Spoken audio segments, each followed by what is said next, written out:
Glenn. Think about what the person above Glenn does. Jerry is the person above Glenn, right? Okay. His job is basically going to lunch, right? Yeah, powerful meetings, shaking hands real hard. We're gonna go up to the CEO now.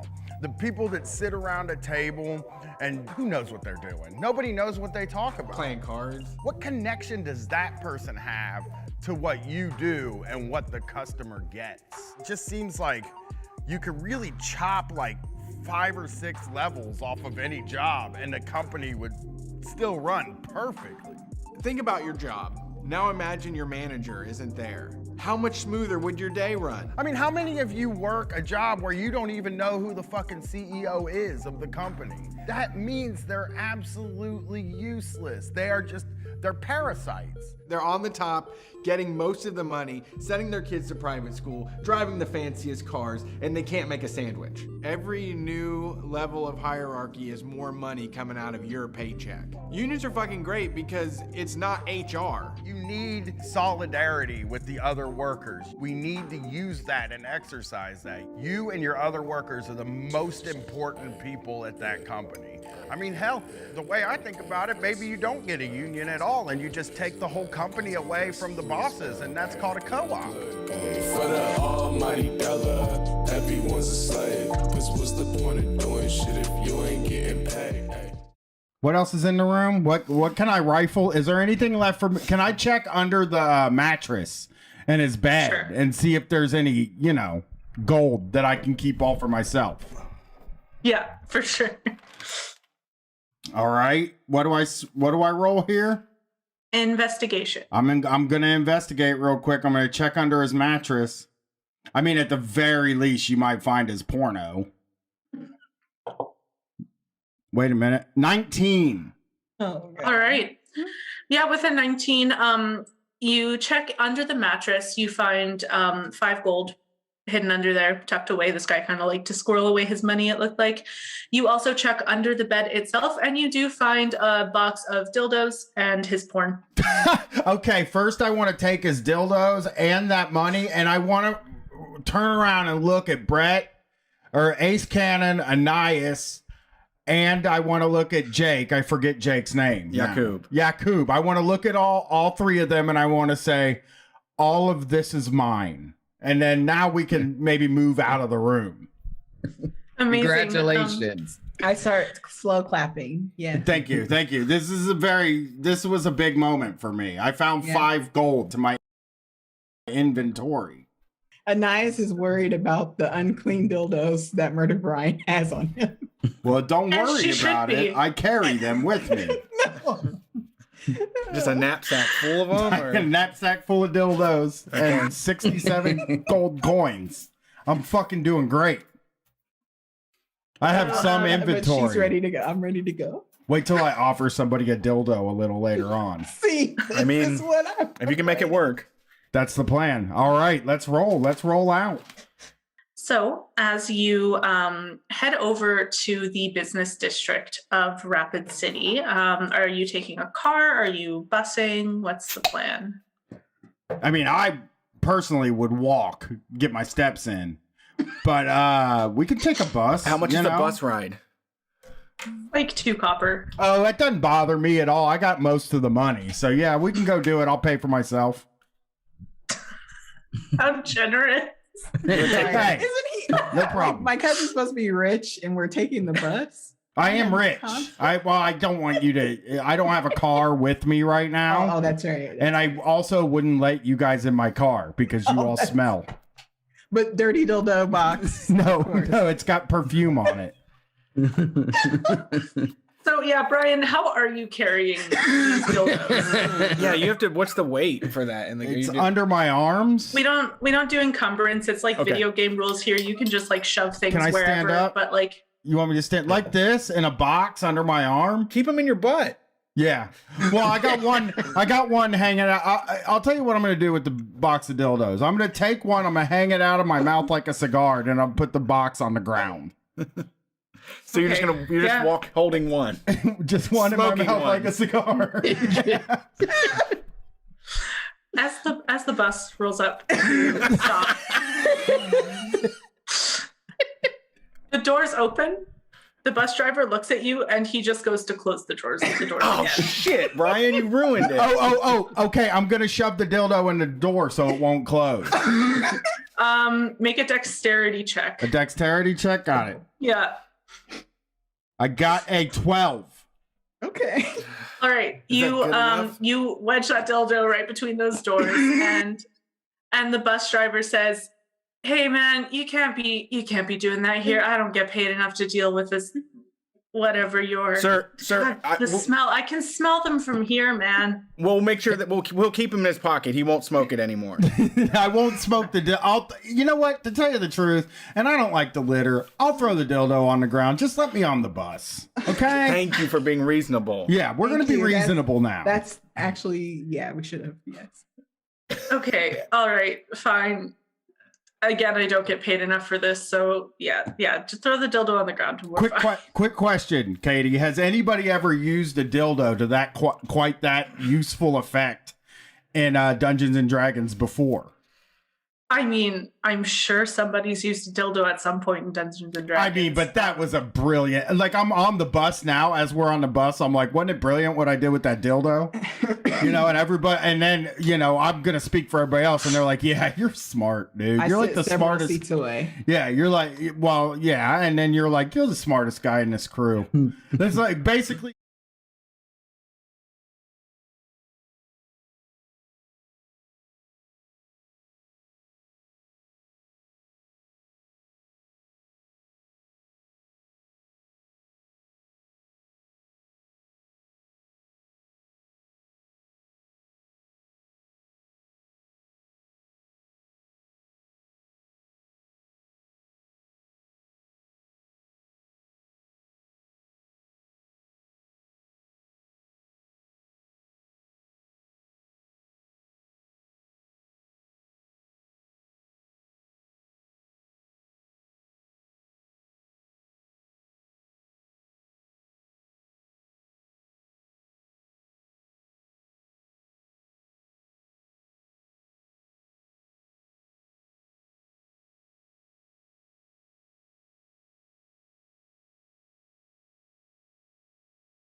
Everybody, welcome to Street Fight Radio. It's Wednesday night.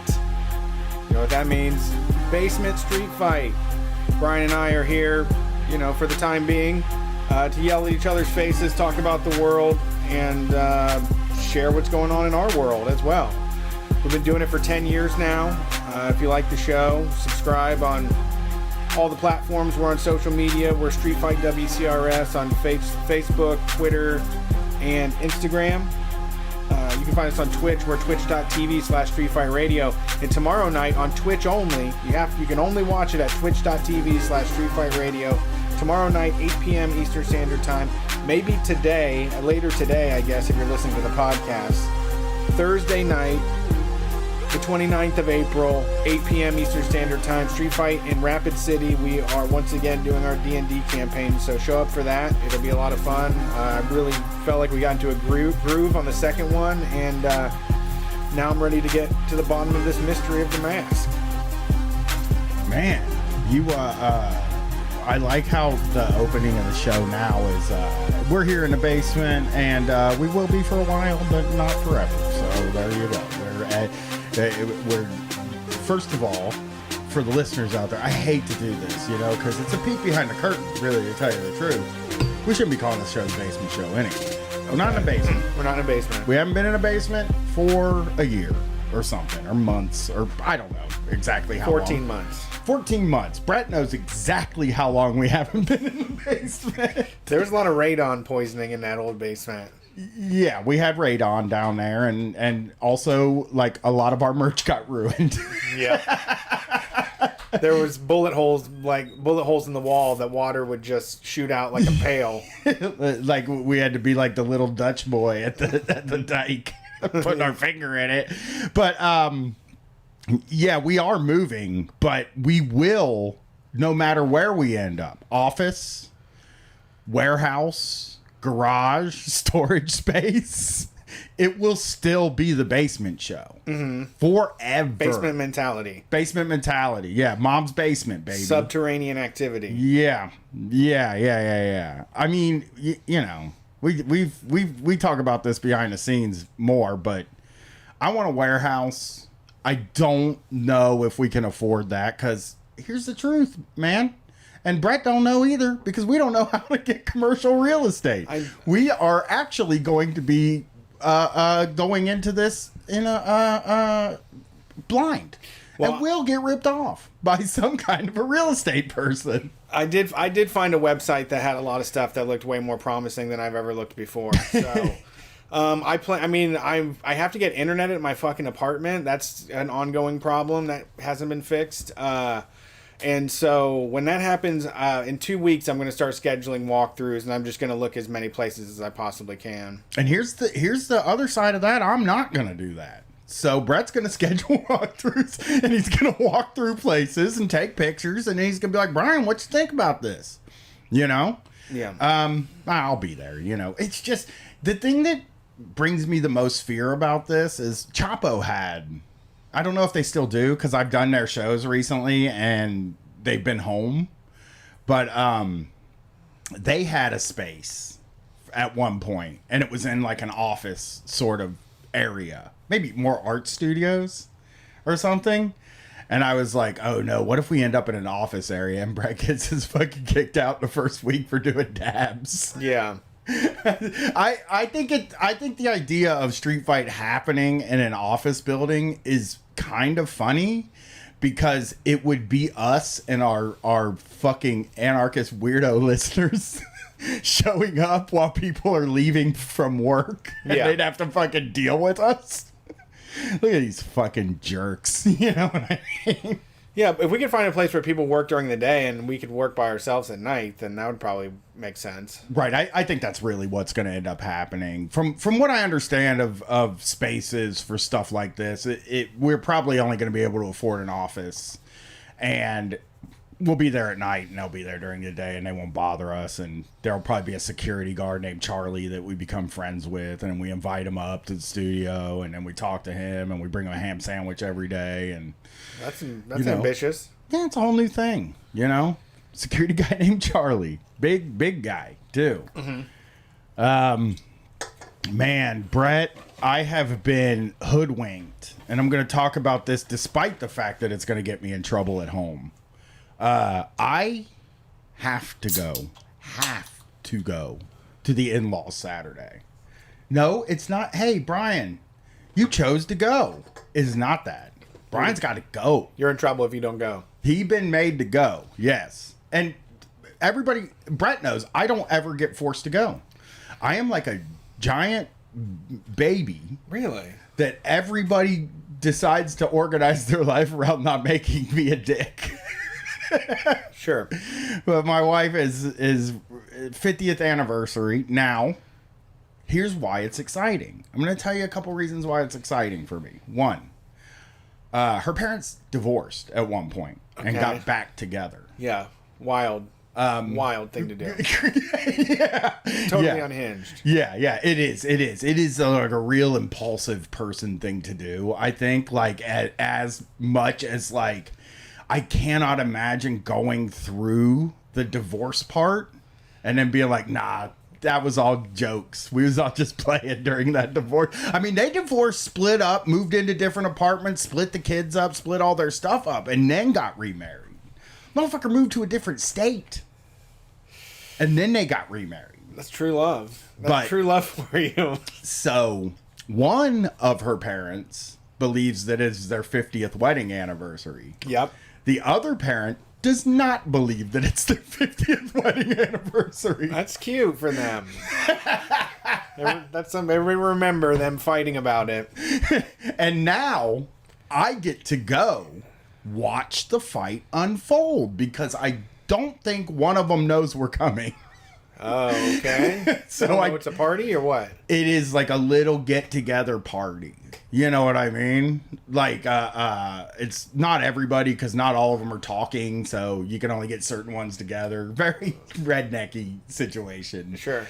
Both sides of my family, really. You know, both sides of my family have rednecky situations. My wife's, my mom's, my dad's, my everybody. It's just rednecks all around, all the way down till it gets to me, and then I'm not a redneck. I am actually a high society guy. Dignified small business owner. Dignified small business owner, yeah. But it's a funny week to be going there because conservatives really are on one lately. You know? I don't know. You don't know. I don't know. Put your headphones in so I can play you this audio, Brett, that I want the listeners to know from the very beginning here. This has been widely debunked. This is not true. But if you know anything about conservatives, the fact that it's not true means absolutely nothing, right? It feels true. Yeah, it just feels true. So here we go. We're gonna check out this guy. This is Larry Kudlow. Good. You ever heard Kudlow? From Kudlow and Kramer? No. Well, I'm gonna give you lawyers? What? Lawyers? They're just TV guys. I don't even really know what. I think they were a liberal and a conservative, and they would like argue with each other on TV. You know? Okay. But Kudlow, I'm gonna warn you before we get in here. He sounds drunk. I believe. I believe he's drunk and on Fox News. Okay, I'm gonna put I'm gonna focus because I'll be able to tell.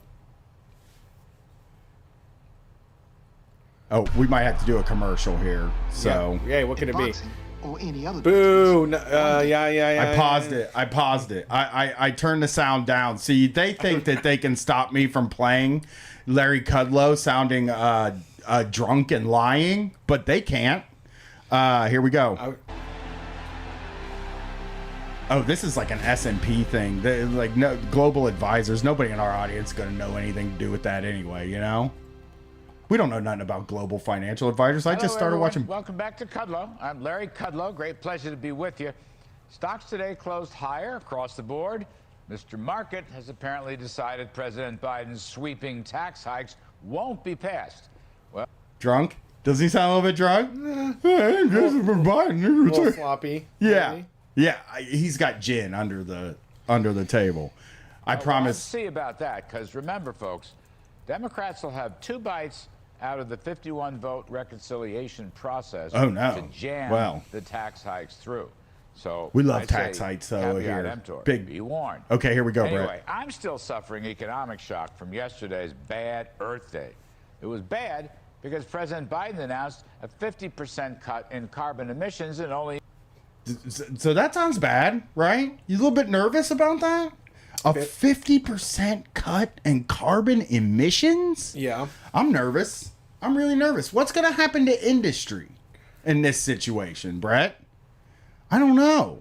Let's find a out. few years, which is going to throw a wet blanket over this booming economy for sure. Of course, it'll wreck the fossil fuel sector, which still accounts for about 70% of our power. Oh. Speaking of stupid, Here we go. there's a study coming out of the University of Michigan, which says that to meet the Biden Green New Deal targets, America has to, get this, America has to stop eating meat, stop eating poultry, fish, seafood, eggs, dairy, and animal-based fats. Okay? Okay, now we're talking. Now we're sizzling, baby. Okay. Time for rationing. Rice and beans for everybody. Now, do you see why I'm excited? I'm going to my in-laws this weekend. Because he's going to proudly eat a whole bunch of meat in front of you. He's I mean, he can't be handling this well. Have a double patty. We made a ton. I'll throw it out. You got to hear more. Okay, you got that?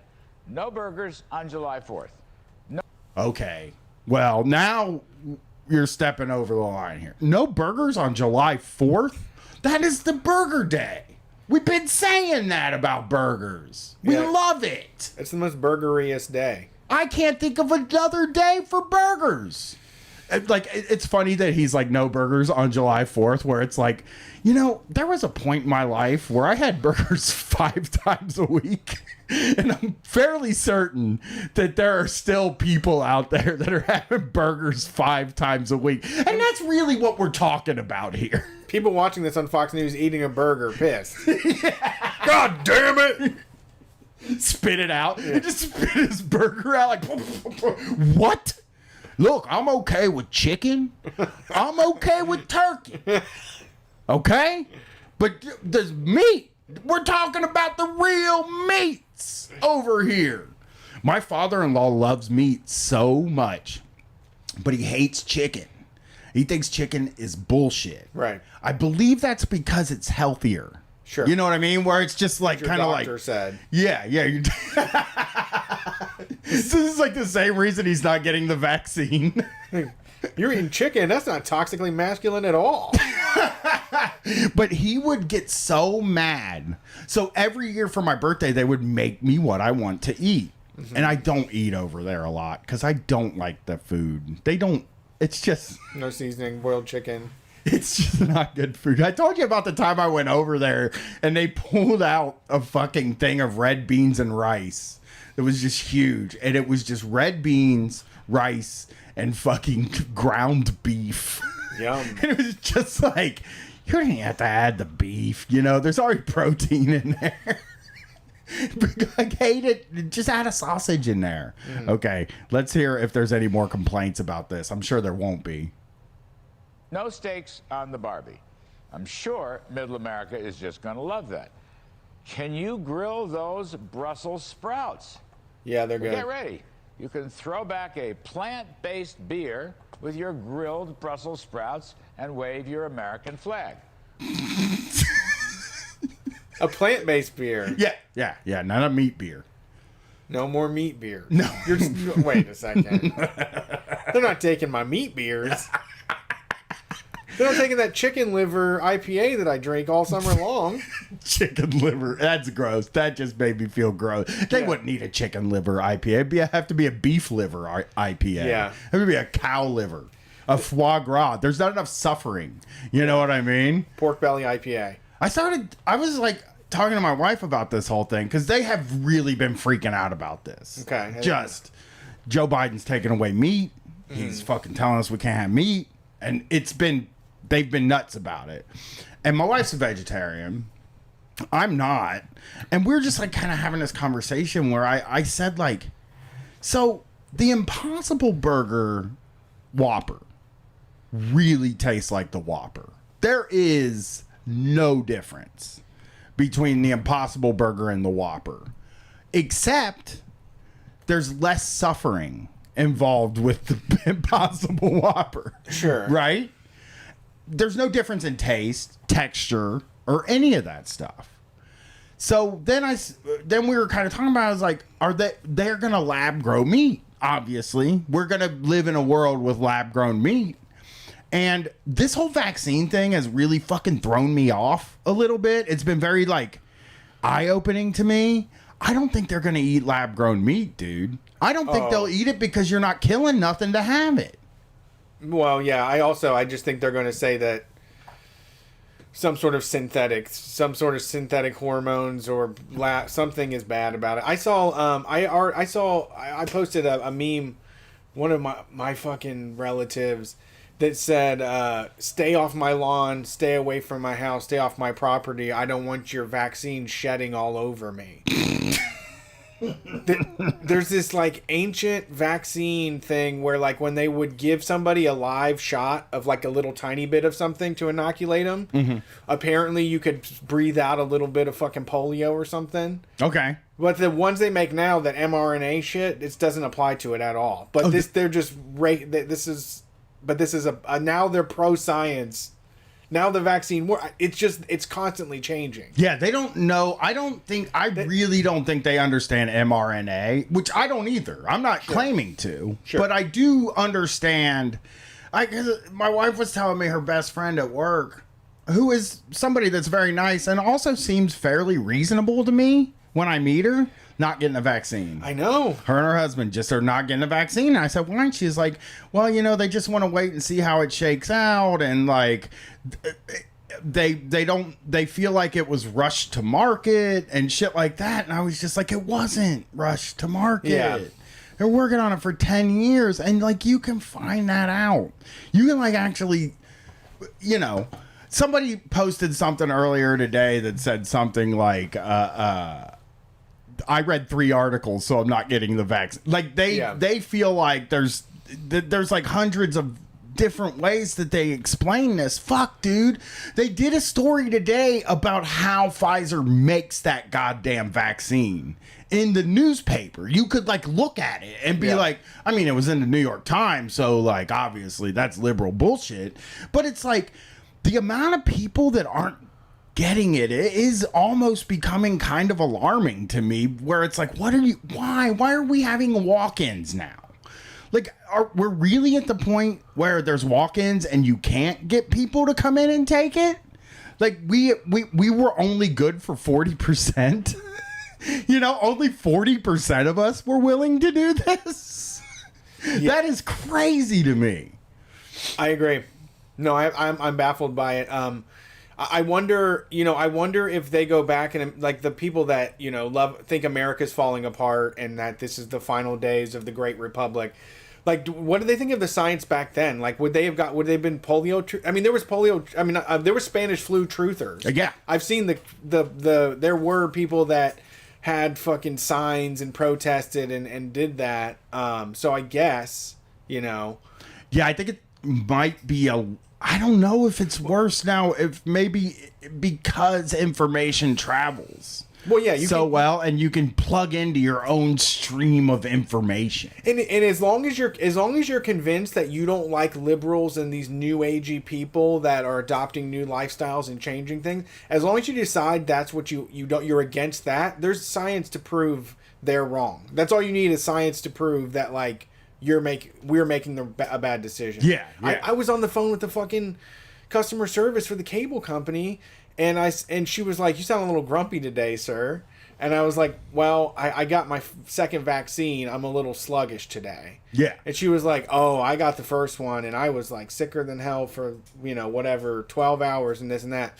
I am not going back for the second one." Oh my god! Like, you need to go back. And then it got tense, and then it was just like on to the next thing. I was just like straight up. You have to go back for the second one though. Like you can't half step this. Yeah, there are a lot of people. I am reading that there are a lot of people not going back for the second one, which that is the problem with a 2 appointment anything. Like if you said 2 appointments for anything in this world, I'm not even talking about vaccines. Right. If you said you can get a combo meal at McDonald's, but you got to come back for the fries later, people would just be like, "Fuck it, I don't need the fries." Yeah.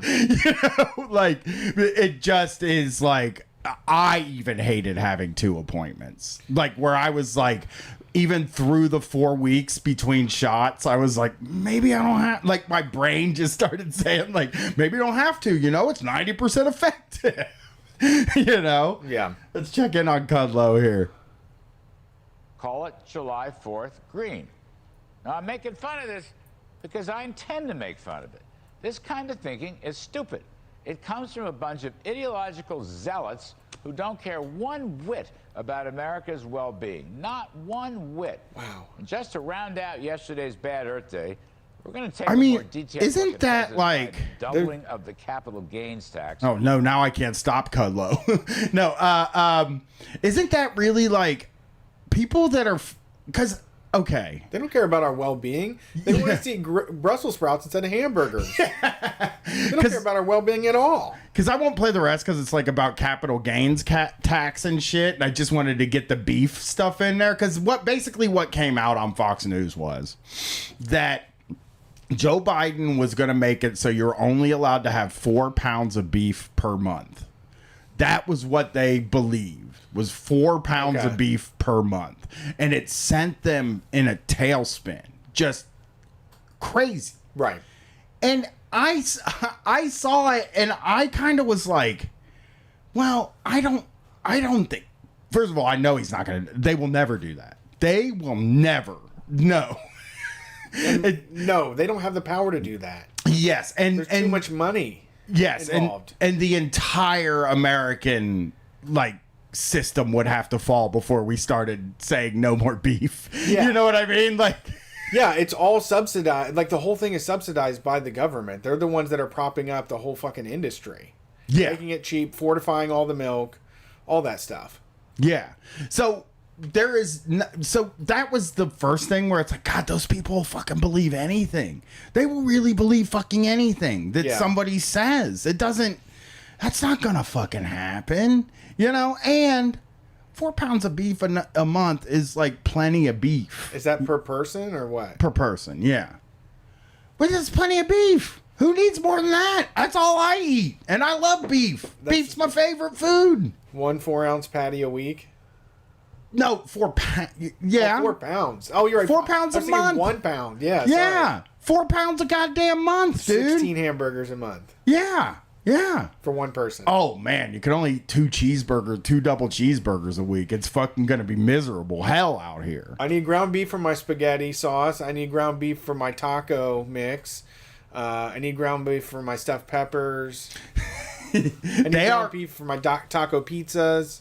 I mean, I am very sure that there are a lot of families being drowned in beef right now. Oh, yeah. Like, there are a lot of children that have had to eat beef fucking 6 nights in a row. And they're like, can we, have a vegetable? And they're like, no, beef. It's only beef. Yeah. No plant-based beers or whatever, you know? No plant-based beers. We support America's well-being. Support America's well-being so we can eat beef. I mean, again, a wonderful thing. Just maybe I think they should do it, by the way. I am fully on the side of they should lower the amount of beef you're allowed to have. And one of the arguments that I kept seeing from the right about this was what if you're eating your beef ethically sourced from a farm that is doing all the right stuff and I was just like, they're not talking about you, right? You're not. Can you just understand that they mean factory farming? We have to end factory farming. That's what has to happen. Yeah, step off the gas. Yeah, please just while we're trying to start to step off the gas here, maybe lift off the pedal. yeah, absolutely. That, I mean, I think for people to be pro factory farming, we have strayed so far away from anything resembling reasonable. Because I just even feel in when I was younger, people would have been if you would have explained factory farming to people, they'd be like, oh yeah, I don't like that. I don't think we should have factory farming, And but now I think there's just a whole half of the country that if somebody said, hey, they're going to outlaw factory farming, they'd be like, oh, I'm going to start my own damn factory farm. Yeah. When this started, coal rolling feels like this. Coal rolling was the beginning of this thing, because that guy later on goes on in the video, this Kudlow fucking guy goes on in the video and says, now I'm no climate change denier. And it's like, well, then if you're not, then what are we fucking doing here? If you're not denying that there's climate change, then fucking why are you freaking out because we ask people to eat Brussels sprouts? Right. Because why can't you just have a sweet potato quesadilla instead? Yeah. How old and boomer do you have to be to think Brussels sprouts are still gross? Because that is true. That's an old. That's the old cartoons. That's what I remember from cartoons growing up. The Brussels sprouts were the worst. Yeah, but They they've eat them been all the time. They've been totally redeemed over the past, I don't know, decade. It's not like a new thing. You know, people love Brussels sprouts. I fucking love Brussels sprouts. They're fucking great. Yeah. I get them every fucking day, Brett. The next thing I wanted to bring up is a very irritating story that's been coming out everywhere. This has been everywhere, and it's been super frustrating to me. And this is out of Columbus. Now, this story's happening in all parts of the country. I just chose Columbus because that's the story that I got, and I wanted to talk about this. But restaurant owners across Ohio are seeing more business as more people get vaccinated against COVID-19, but say an employee shortage is making it hard to meet demands. Co-partner at Mikey's Late Night Slice, Jason Biondo, said he has posted hiring ads online for the company to fill 32 positions at different locations across the state. Now owners are having to remove lunch hours at their locations on High Street, at Vine Street, and in downtown Columbus. The reason being we're short staffed. If we have to close hours, we have to focus these employees at the times where we're making money. Like, we have to do it strategically, which for us is in the late nights, evenings, going into those late nights, Biondo said.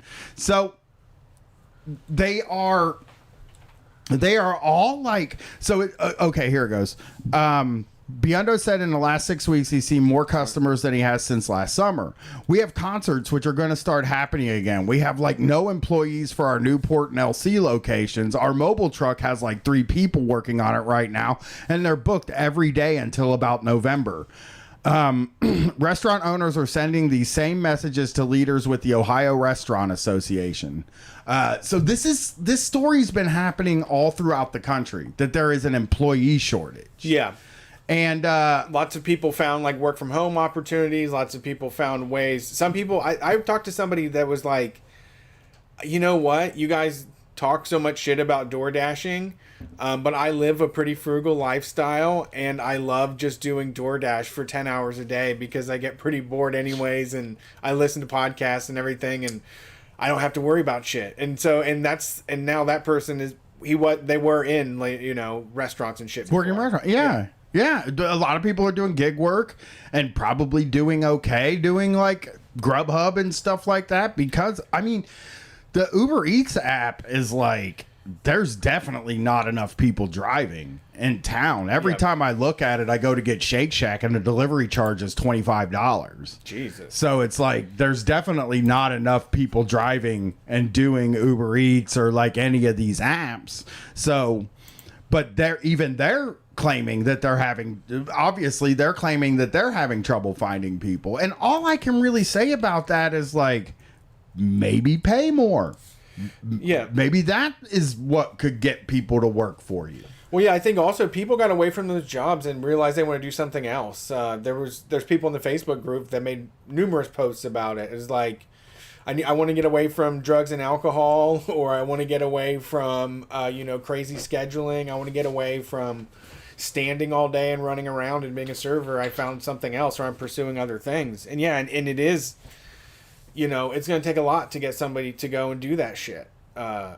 Right, but isn't that how the market is supposed to work? It's like, sure. If there's an employee shortage, then it seems like it's time for these businesses to decide that they're going to pay enough to get new employees or give benefits or any of those things. Man, I can't find their hiring stuff is pretty funny. They call their bartenders the spirit guides. Where at? At Mikey's? Yeah. But I can't find the salaries. Nobody posted their salaries. President and CEO of Ohio Restaurant Association, John Barker, said there are 3 likely reasons this shortage of employees is happening. So, we're going to get the reasons from the people that don't know that aren't going to accept the real reasons, right? Yep. First, they were furloughed and went out and found other things to do, Barker said, of former restaurant workers leaving the industry altogether. Yep. Barker said 2 other reasons includes those employees having concerns for catching COVID-19, which is a good reason. Extremely valid. Yeah. Exactly. And here we go. This is the real money hit here. Making more on unemployment than they did working in the service industry. I mean, that was 6 months. We're coming up on a year from that. You know, like that's not still happening. But if you don't say that, then you have to admit that people need to be paid more. Right. And that's offer true. better benefits. That's so you true. have to say they're lazy. Actually, they're lazy. They're not going to work for it. Yeah. Yeah, that makes you look bad. Like, you can't even beat this chintzy-ass government. Yeah. The government ain't giving people shit, dude. Right, $600 a week? Are you serious? Yeah, and they got rid of the $600, Oh, yeah. didn't they? Forever ago. It's like it turned to $300 in, like, August or some shit. Yeah, it's back to, like, almost nothing. You know, you're paying not enough. You're paying so little that it's better just to stay on unemployment and make those poverty wages than your even lower poverty wages, you know? Right. Barker said two other ORA is providing several suggestions for restaurant employers for getting more people to apply for the jobs available. Here we go. Let's see. You got to be creative, that usually means you got to be creative. Like, you're not going to give them money, obviously. Yeah. So, you know, think of maybe some other ideas that aren't money. Right. Let them grocery shop there. You have to make sure your culture is right at your restaurant. I think that's a good point. I think I've worked at a lot of restaurants with shit cultures that, like, I left because I just hated the people in charge. You know? Most of them are fucking awful, as like evidence on Kitchen Nightmares and Bar Rescue and all of that. For sure, there is some changes happening, but still, a lot of times you dealing with a tyrant. Oh, listen to this one. You have got to make sure you're welcoming people back to your family. And many restaurant owners, they talk about their employees as their extended family. And you got to make sure that's real, Barker said. Can't fake that one. And then the very last line after 3 ads, Brett, is he also suggests offering incentives like retention bonuses, good PTO, and training workshops for potential employees. Okay. There we go. I mean, even bonuses is like a stopgap because, like, it just means you're going to get a big check 90 days in and then you're going to go back to making shitty money again. Right. You know, it really is pay more. People go to work for money. Yeah. They want to make money at their job. The most ideal situation is you go to the place, you do the job, you do it well, you do it as asked, you do what they ask of you, and then you go home and you don't have to make decisions about like what you can afford to do, like whether you can afford to fix your car or go on vacation or get groceries and shit. You don't have to make those decisions. Exactly. Or have a second job. Yes, those are the types of things. I mean, I can think of several things that you could do to get people to work at your place. But one of the main ones is to just put that you pay $15, $17 an hour or something like that. Yeah. I mean, it's like also usually part-time all the time, 24-hour type fucking shit. What are you going to do with that? $12 an hour at 24 hours a week. What the fuck can I do with that? Stable scheduling. Yeah. Would be like a really good thing that you could get into, like, to lure people back into restaurants. But really, it's also just it's going to take time to get people to feel safe going back in and working at restaurants too. It's not going to be an instantaneous thing, you know? Yeah. But there are things that you can do. There are absolutely, you could pay an amount of money that would get people to get up off their couch and come and work. I mean, fuck, dude, pay enough and I'll come and do it. Everyone's got a price. Everyone will be a line cook for a price. The $1 Million Man said that famously. Let's see what else we got here. Walmart. I saw an opinion piece about Walmart in Bloomberg today about kind of the same thing. Walmart, it is loading very slowly because Cool. I don't know what's going on. So that's great. Every evening for more than a decade after finishing a day-long shift, Walmart cashier Mendy Hughes drives from the superstore that employs her back to her home in rural Arkansas. If she's short of Lunchables or frozen dinners, she'll stop at McDonald's drive-thru and pick up $1.59 chicken sandwiches from the value meal for her and her children. She says the $11.85 an hour wage at Walmart pays her, which makes the company an outlier to rivals Amazon, Best Buy, and Target, all of which pay at least $15 an hour, means she struggles to afford groceries. For almost a decade, the movement to push businesses to pay at least $15 an hour has gained momentum, spawning groups such as Fight for 15 and United for Respect, an organization of mostly Walmart workers that Hughes belongs to. But Walmart, the U.S. largest employer with more than 1.5 million employees, has consistently shot the argument down. For Hughes, who at times has fallen behind on paying thousands of dollars in medical bills from a knee injury while also paying for treatment for her diabetes and son's asthma, the company's stance feels born out of pure greed. She's especially critical of the management and the Walton family that controls the chain for keeping lowly paid workers down, even as they enrich themselves through measures such as a $20 billion share buyback announced in February. They don't care about the associates at all. They just want more money for themselves, Hughes says. After 11 years of service in the retail giant's home state of Arkansas, she says she no longer feels proud to work there. It's just not the same company it used to be. Wow. A spokeswoman for Walmart defended the company's treatment of employees. It's very important to understand that Walmart offers careers, not just jobs, because we're investing in our associates' long-term success through a combination of stability, consistency, benefits, wages, training, and upskilling, and creating a ladder of opportunity, she said. Where was that for 10 years for that lady?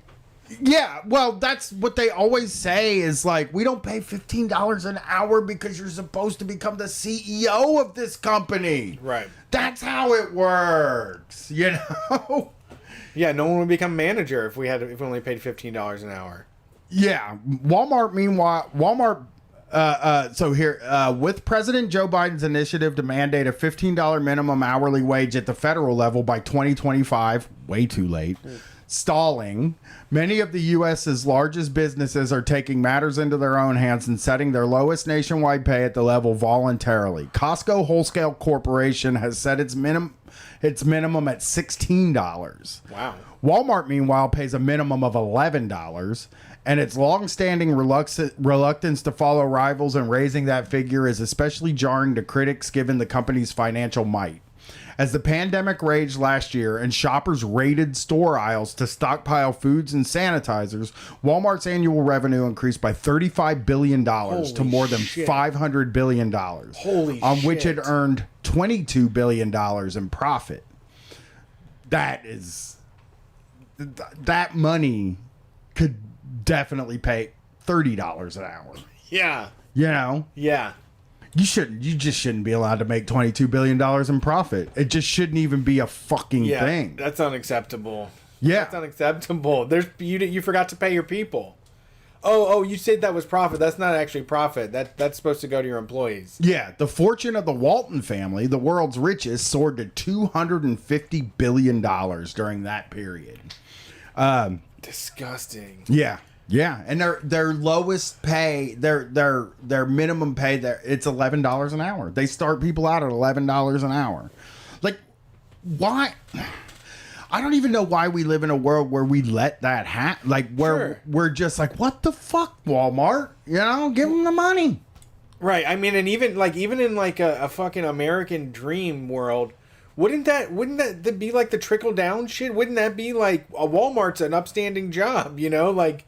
Those people provide everything we need, and they make a gangload of money, and why don't they share it?